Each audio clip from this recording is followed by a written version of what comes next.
Jam walemon bandiraɓe musidɓe tedduɓe hettiɓe heeɗiɓe daroɓe Ayaw Pindi TV en garti e kattanɗe jomiraɗo e subaka hande o gam yettinan ɗon ko siifa e kelle gadane e jayndeji leydi Sénégal joni palen koye jayndeji ɗi.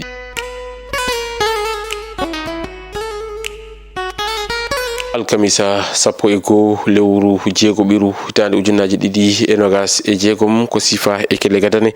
e jayndeji leydi Sénégal eɗen puɗɗoro e jaynde enquête quotidien kamɓe musidɓe men jayndiyankoɓe ɓe garti ko yuti ala haali corruption woni haɓade kala ko fewti e mbuñaari ɗo e nder leydi Sénégal ɓe mbi ko OFNAC oɗo saha kay waɗi accéléré ɗin ɗon attaque uji ɗin ɗon traque uji hono no wiiri e kamɓe musidɓe men jayndiyankoɓe ɓe garti noon eko yuti ala haali ɗin ɗon dossier ji ganduɗa kay ko caggal ɗin ɗon plaintaji baɗanodi on ɗon signalement ɓe kolliti kay wonande gueɗe ɗe fuɗɗima losko ngo fuɗɗima tigui rigui hono no wiiri kam musimen jayndiyankoɓe ɓe kolliti noon ko ine tolni e dossier ji kewɗi capantati e jeegom dossier kañum kay woni ko losko muɗum uddita hono no wiiri kam musimen jayndiyankoɓe wonande kay nden noon gollorde wiyetede OFNAC toppitinde kala ko yuti ara haali haɓade ko yuti e mbuñaari hono no wiiri jaynde enquête quotidien ƴeewo hen jaynde Walf quotidien kamɓe noon ɓe garti koyon ɗon tension politique ɗo e nder leydi Sénégal ɓe kolliti noon oɗo saha kay société civile ene jogui hen kulhuli mawɗi ko ɗum jeeyi sababu noon kamɓe noon ɓe mbaɗi erago fewde e hohoɓe e leydi ndiyete ko yuti on ɗon fannu jande nde arti équipe guendijo mo leydi Sénégal mo ganduɗa kay ene jogori wadde pottal muɗum garwaniwal hakkude muɗum e leydi France ko yuti ala haali guel ɗon kawguel windere yankowel ɓe kolliti noon ɓe garti noon e on ɗon préparation mo kippo guendijo leydi Sénégal e nden ɗon jangde nde ganduɗa kay ma waɗa yurnito ko yuti on ɗon fannu ɗum kala ine tawe e jaynde ndeyete jaynde Vox Populi kañum arti e Pape Thiaw keblo kippo guendijo mo leydi Sénégal on ɗon derby hakkude leydi Sénégal kam e leydi France wonata ko ñande 16 nduɗo lewru ndu gonɗen hono wiiri kam musidɓe jayndiyankoɓe kono noon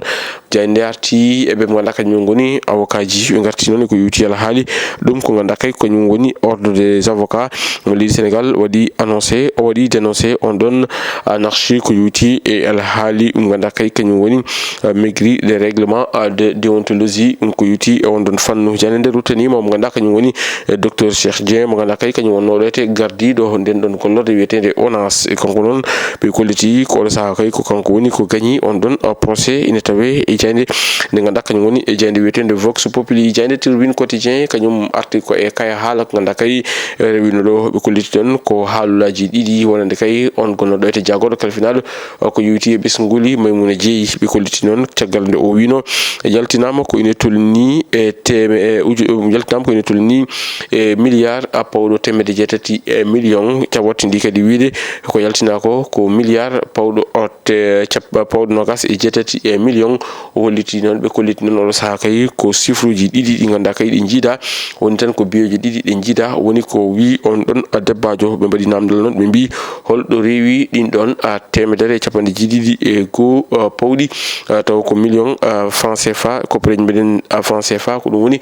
ko waɗi namdal ɓe ganduɗa kañum woni musidɓe meɗen jayndiyankoɓe e jaynde Tribune quotidien jayde nde noon arti on ɗon procès mo ganduɗa kay ine jogori wonde hakkude Mame Mbaye Niang kam e Ousmane Sonko ɓe mbi noon ko ɗum ɗon kay jirtinama ha ñande nogas e ɗiɗi lewru juillet hono no wiiri jayde ganduɗa kañum woni jayde wiyetede Tribune quotidien ƴeewoyen jayde ganduɗa kañum woni point acti kamɓe noon musidɓe jayndiyankoɓe ɓe garti koye ɗon entretien mo ganduɗa kay ɓe mbaddi ɗum e mo ganduɗa kañum woni sarɗiyanko Tamsir Thioye ɗo arti ko yuti ala haali conseil constitutionnel e gartugol Ousmane Sonko toon to suudu sarɗiji leydi Sénégal hani e ardindemo ndun ɗon suudu sarɗiji holliti noon wonde kay kanko sarɗiyanko non noskiri o wi ko conseil constitutionnel fala budda foti ko yaltude e deƴƴere muɗum haala e ko yuti on ɗon fannu ɗum woni ko tawate e jayde ganduɗa kay kañum woni jayde wiyetede jayde point acti kono noon ɓe gartiri haala hakkude Ousmane Sonko kam e Mame Mbaye Niang on ɗon procès moɓe mbi dirtinama ha ñande nogas e ɗiɗi lewru février lewru juillet jafoɗon jayde L'As quotidien kañum noon arti ko yuti ala haali OFNAC ɓe kolliti noon wonde kay oɗo saha joni caggal ɗin ɗon signal maji woni tan gonɗon jertinago waɗanogo ko yuti ala haali corruption woni tan mbuñaari haali ɗo ete nder leydi ndi ɓe kolliti wonande kay OFNAC udditi ɗin ɗon dossier ji koyno tolni e capantati jeegom enquête ma waɗe losko ma waɗe ko yuti on ɗon fannu hono no wiiri e jayde nde ganduɗa kay kañum woni jayde wiyetede L'As quotidien ƴeewoyen jayde L'Observateur kamɓe noon ɓe garti koko yuti e alhaali omo ganduɗa kañum woni docteur Cheikh Dieng on ɗon interview moɓe mbaddi e muɗum ko yuti alhaali omo ganduɗa kay kañum woni hakkude makko e omo ganduɗa kañum woni ONAS caggal guiddugol makko toon o hollitino wonde kay jagorɗo o koko yitno waddemo imposé des marchés ko ɗum jeeyi sababu noon kanko o sali ko ɗum addino caɗele ɗe hono no wiiri kam musimen jeyndiyankoɓe jayde nde arti e coupe du monde 2026 keppu ngendijo mo leydi Sénégal ɓe kolliti kay Alain Giresse gonno ɗo ete e keblo keppu ngendijo mo leydi Sénégal kanko Alain Giresse o waɗi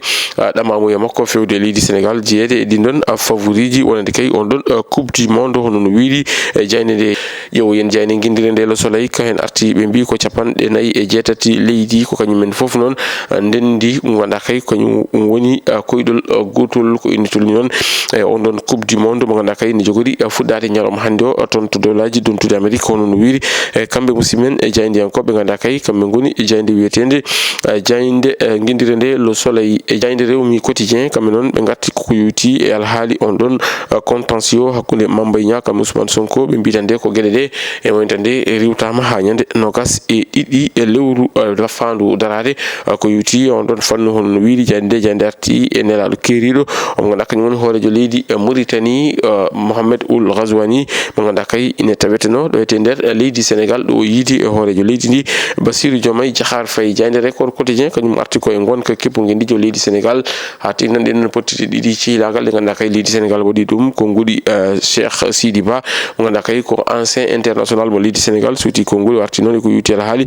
ko wiyete ko Pape Diaw ko mofti fijo muɗum woni tan joueur muɗum e woni noon kanko on ɗon o arti hen o waɗi noon ko namdal beele ɗum noon ko ɗum foti wonde walla ala ɗum ene tawe e jayde ruttima e omo ganduɗa kañum woni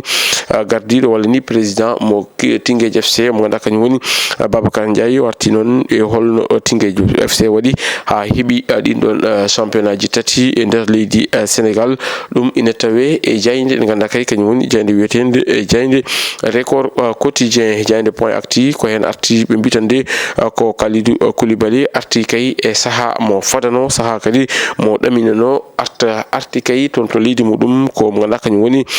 Omar mo ganduɗa ko arbitre mo ganduɗa ko kañum woni Omar Artan arbitre international mo ganduɗa kay salannom nadde ɗum toon to dewlaji dontude Amérique kanko on ɗon korkaji noon o jaɓɓama jaɓɓugal battam lamal toon to leydi makko Somalie hono no wiiri kam musidmen jeyniyankoɓe ɓe ganduɗa kay kamɓe goni jayde wiyetede e jayde point actu bandiraɓe musidɓe tedduɓe heeɗiɓe heeɗiɓe daraɓe a Yahoo TV gasi haalaɓe ceer ko ɗum woni komin kemno robinanade ko sifa e kele gadane yoga e jayndeji leydi Sénégal aadi meɗen e robino jayndeji